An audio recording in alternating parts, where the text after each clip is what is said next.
The diminished triad comes from the Locrian mode, and it's built off the first, third, and fifth degrees again. The diminished triad can also be found in other scales as well, such as the diminished, the harmonic, and the melodic minor scales, but we're going to be dealing with the diminished from the Locrian mode, okay? So let's take C Locrian, okay, which comes from D flat major. All right, C Locrian would be C, D flat, E flat, F, G flat, A flat, B flat, and C, okay? So let's take the C minor triad that we learned a while ago, okay? This is C, E flat, and G.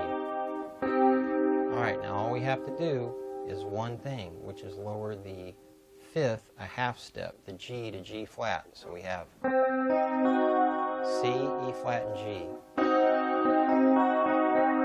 All right, so let's play our first inversion of C minor. Okay, again, lower the G to G flat. All right, second inversion.